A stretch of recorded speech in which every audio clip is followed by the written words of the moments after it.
Hey, welcome back to my channel, Celine Adubea, which is also my name. And in today's video, I want to give an update on my period situation because I've made a couple videos about it. If you're new here, I'll leave a link to or links to those videos where I talk about my reproductive health and the lack of my menstrual cycle. I'm 25 years old and I've had one period bleeding, which was like a couple drippity drops. And I thought it was last year, but it might have been 2 years ago. I remember it was August. We were still living in Bergen, the west side of Norway. So I feel like it was 2 years ago. It must have been. No, because we moved last year, October. So it could still have been last year. Okay, what is time? Yeah, so on my channel, I like to share my personal journey. I'm passionate about authenticity, being your true self. It is something I'm learning myself because I have experienced or I've been, I don't know, enmeshment has been part of my journey. What's the word? It's not narcissism, it's codependence. It's been part of my journey. And being a people pleaser, but then also learning how people pleasing is also still pretty selfish because it's all about you. You're trying to put yourself in the best light possible, right? So these are things that I'm learning about, things that I'm sharing about as well. I have a website called Celine Adubea that you can check out if you want to. I got products coming that I'm so excited about. I am really into journals, so I've created my first journal, which is in printing, or it's been printed and it's on its way to me. I just want to make sure the quality is where I want it to be before I start sharing, and that's going to be coming on my website, probably Instagram, and I'll probably share a video about it here too because I'm excited about it. So, back to the period. What happened was, just to give a summary, let me slow down the pace a little bit because I could feel myself rushing. There's no need to. Okay.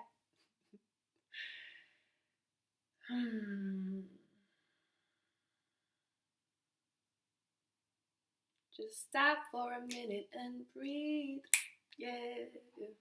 Just stop for a minute and slow down. Slow down. Okay. I started practicing making small changes to create big changes. So like recognizing that within great change, there are many small consistent steps. If you want to change your lifestyle, your life experience, then it's going to happen in those daily actions and movements that you do, right? Which is also what my journal is about, or what my journals are about. And so I started with food.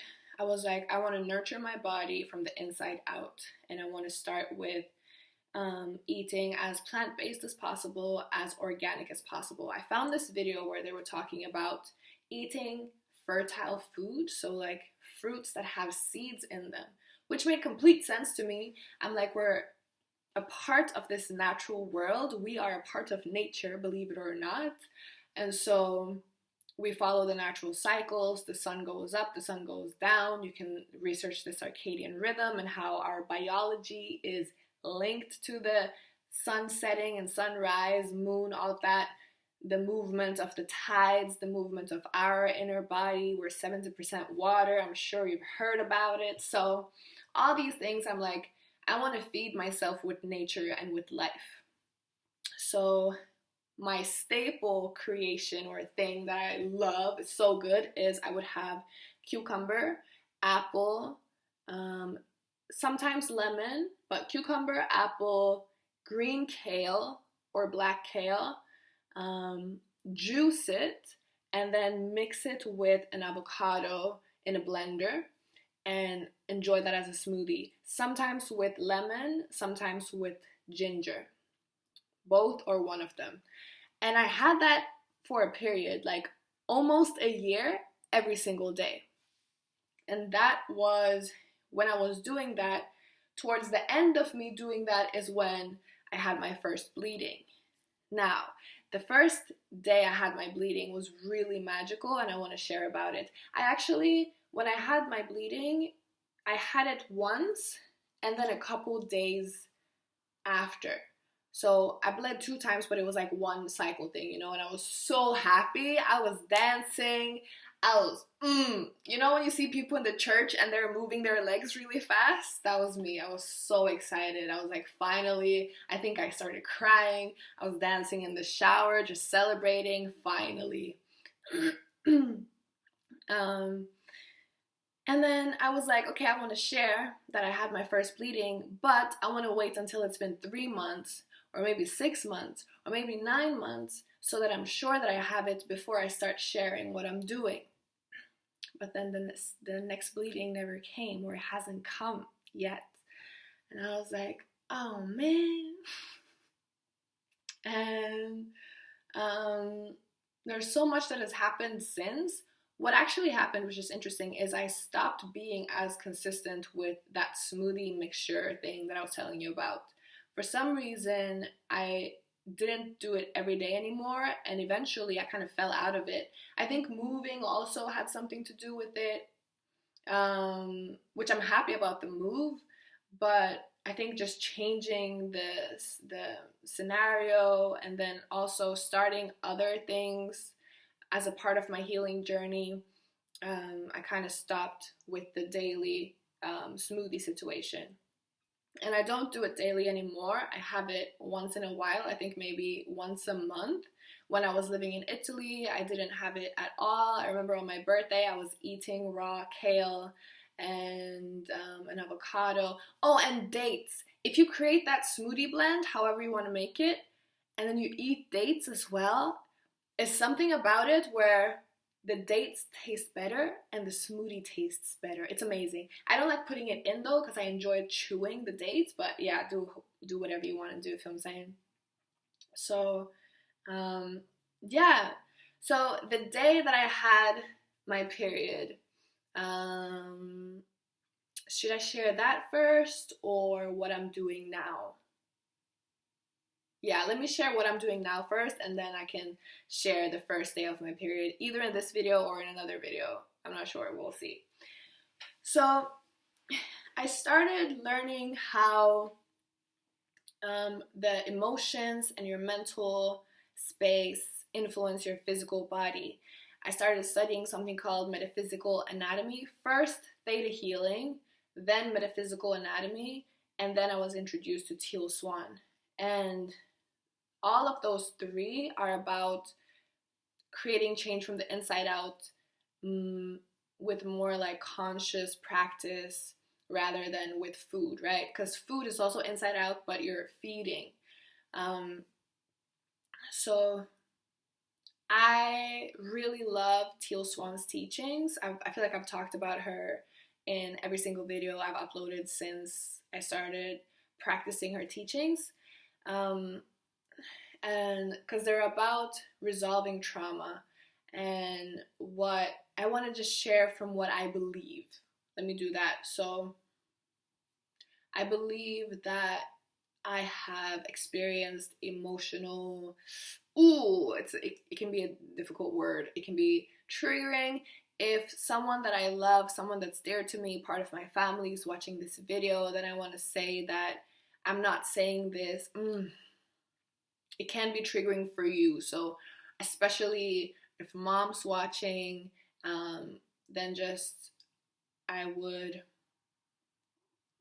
watch, like, if your intuition is telling you that you're not ready to hear this, then I would love for you to listen to that and not continue watching, okay?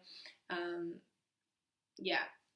So I believe that I've experienced emotional neglect, and of course I've experienced abandonment. All of us who have grown up with a split household, one of those parents who left, that creates a wounding, right? A trauma. And growing up with a single parent, there's so much trauma in that as well, because even when you're 2 parents and taking care of a child, it's so much work. Like, children need so much care, so much attention, and in today's society and world, it's almost impossible to be able to provide your child with everything that they need. I'm not saying everything they want, because there's a difference, I believe. And there's this video that's so great that was sent to me yesterday that I can link to in the description box. I need to write it down though, just so I remember. Link to what was it? It was like a children's needs. Yeah, so with all those different traumas, we as people are able to create different coping mechanisms. And these different coping mechanisms, although they're useful and really powerful in the experience or when you're in it as a child, as you grow up, those protective measures, let's say a wall, can turn into a prison. And I believe that that's part of what has created the lack of my reproductive, or me not having a period. I think that I've created, or I've been very... So what Teal Swan teaches, I'm like, how can I share this? She teaches something called parts work, and the completion process. And it's basically about that you have your stream of consciousness, and then I've talked about this as well in a couple videos. It's amazing, and I'm practicing it every day, so that's why I keep bringing it up, because it's so relevant for me. You have the stream of consciousness that is you, right? Your soul, your essence that comes into physical form. And I believe we're born as whole, just like the seed carries all the information of what it's going to grow into, so do we as souls, as beings that are birthed into life. But as soon as we enter this human experience, different things happen that create different traumas, even as early as when you're in the womb of your mother. Let's say your mom isn't really ready to be a mom, and so she's considering abortion. There's like, what I've heard is that there's a chemical, like when the mother is like, oh, I don't know if I want to have this child, or even goes into the emotion of, I'm not ready for this, I don't want a child, that releases certain chemicals in the mom's body that the foster, the embryo, the growing baby is, what's the word? Subject to, like, becomes and really feels and experiences in their experience. So what I've seen before is that with the completion process, people actually are able to connect with that and feeling unwanted, and then having struggles with wanting to share what they are passionate about in life, but then because they have that sense of, that deep sense of being unwanted, they struggle with sharing what they came to share or want to share, because they have that, like, I don't know if I'm going to be wanted, and it's scary, and it's like that trauma, right? So with the completion process, with parts work, you're essentially practicing healing step by step to unveil, or like open up to the true you, more of you, and also to create who you want to be and how you want to be in this life. It's really powerful stuff, and I absolutely love it. And so that's what I'm doing now as I'm healing my reproductive system. I'm learning to be more emotionally honest with myself and with others. I'm learning to embrace that I want connection and nurturing connections with the connections that I have and the connections that I'm making. I'm taking more initiative to meet with people as well, which has been really nice. Scary as well, for sure, but yeah.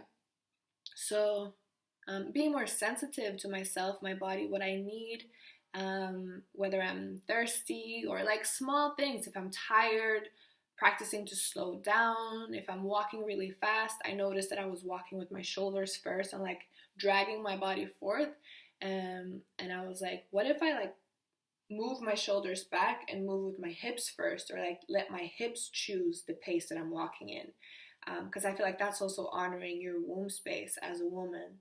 Let me move from there, you know, rather than trying to pull myself forwards. And I do have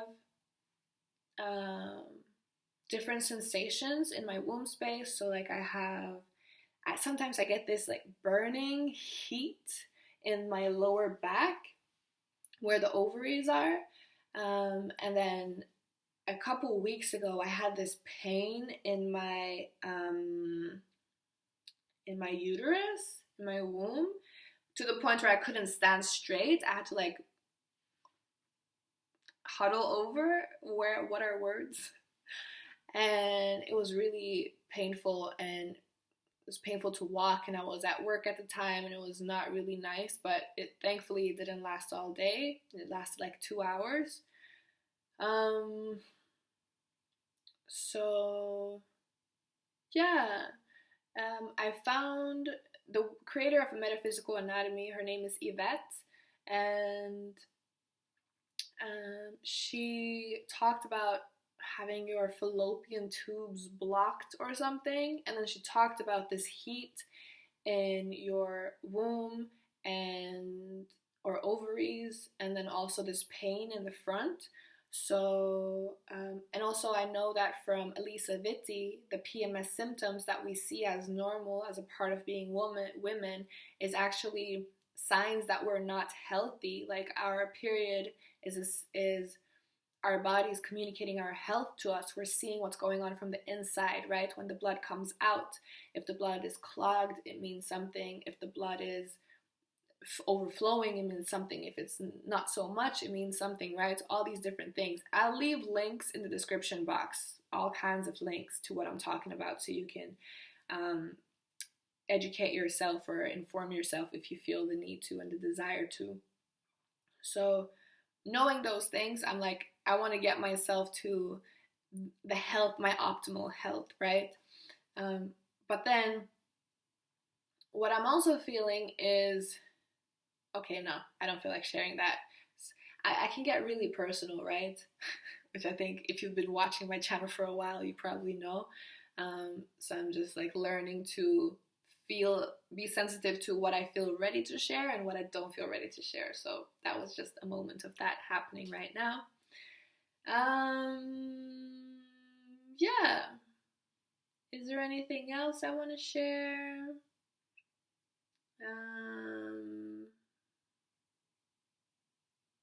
Feminine energy has been such a theme for me. I've gone to a women's cycle, and then I've been meeting a lot of like masculine beings, masculine energy in all different kinds of ages and communication, and it's really good. I'm also, with the full moon in Taurus, I got some reflections about where I am when it comes to men and the masculine energy, and why I feel the way I feel, what I've been expecting of myself, and then seeing what I'm feeling or parts of me are feeling, and then just being more kind with myself basically, and seeing that are these expectations fair right now to have of myself? Do they honor where I really am, or are they this harsh way of like trying to put myself where I think I need to be or should be, rather than embracing where I am? Because when you embrace where you are, that's when you're actually able to take steps to get to where you want to be, right? Which is also something I'm creating a journal about, which I'm so excited about. I'm so excited, and I won't hide it. So the first time I had a bleeding, do I put it in this video or the next one? I feel like the next one. I feel like I didn't really complete what I was saying about the soul stream, which is not like the official word, it's just what I'm calling it. But you have the stream of yourself, right? And then you experience these different traumas. And so what happens is, rather than you being this one stream, your consciousness is able to split between the stream that the aspect of yourself that can handle whatever just happened. So the example that I like to use, because it's so clear for me in my own experience, is I don't need people, right? Let's say the the time when my dad decided to move to another house, another place. I was 3 years old, so I didn't have the cognitive ability to understand what was going on. This person that I was living with, that I loved, that I would play with every single day, that would feed me, that would care for me, suddenly disappeared, right? And when you're 3 years old, you don't understand. He can't come and tell me, oh, this is what is going on. And I'm like, oh, okay, I understand. No, right? And we can often think that way because we're whatever age we are today. And we're like, oh, yeah, that happens to everyone. It's nothing, right? No, absolutely not. It is something, okay? And it has its effects, which I'm learning just more and more about.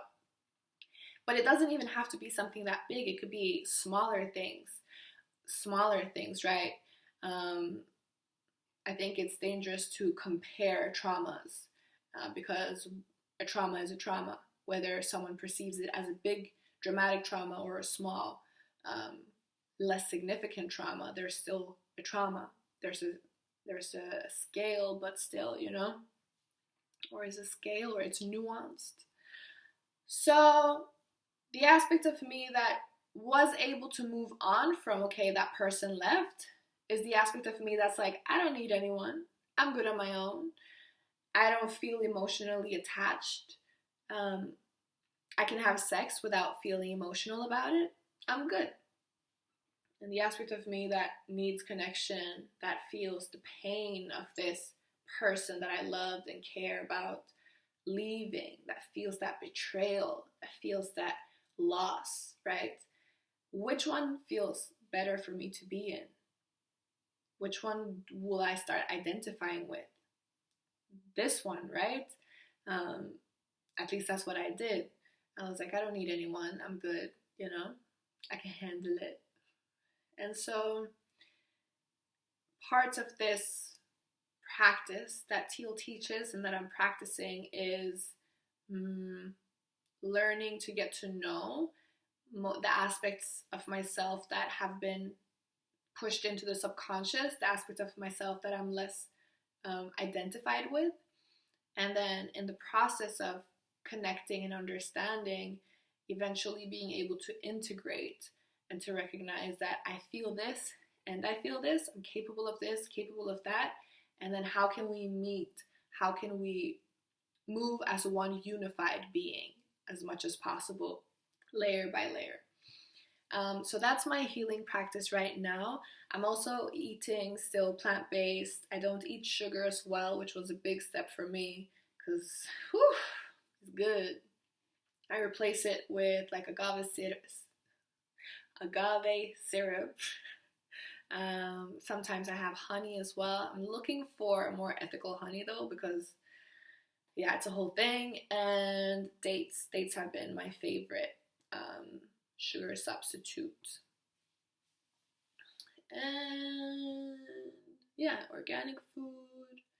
Yeah. And then different herbs. I'm learning about different herbs. But not as intensive. Oh, and I'm practicing my creativity. I'm cultivating my creativity, which creative energy is part of sexual energy, right? They're one and the same. So just practicing being creative, allowing myself the freedom of being creative. I also feel as part of my healing journey. And then now learning to cooperate with people, learning to connect as well, and to share my creativity, to be intimate. And when I mean intimate, I'm not talking about it in a sexual way, although that's definitely a part of what I want to practice. But I mean intimate in the way of sharing both what I'm feeling that I think is positive for the other person to hear and the things that I feel are negative for the other person to hear, or that I'm scared that they will not like hearing. That's one of my biggest challenges. Yeah, so that is that. I will now record the other videos so that you get them back to back. Thank you for watching. Thank you for liking and subscribing, showing your support. I hope this video was beneficial to you. I really appreciate your patience with me, especially those who have been anticipating these videos. Yeah, I have the Natural Woman Facebook group. I've been feeling like I want to close it down, shut it down, because I haven't been posting in there. I haven't felt the desire to. When I created the Facebook group, a lot of women who joined didn't like answer the questionnaire that I had in there, and I just felt like I didn't feel like it was moving the way I wanted it to, and like the engagement wasn't where I wanted it to be. When I say that, I mean like if there's a group and there are some questions for you to enter the group, they're there for a reason, you know. It was for me to see where people are so that I can then relate. But I'm gonna share this video in there, and then maybe, and I'll be open to see if there's more communication. Maybe I didn't share enough from my side, and see if it's something I want to keep up, or as I said, if I want to shut it down. Yeah, all right. See you in the next one.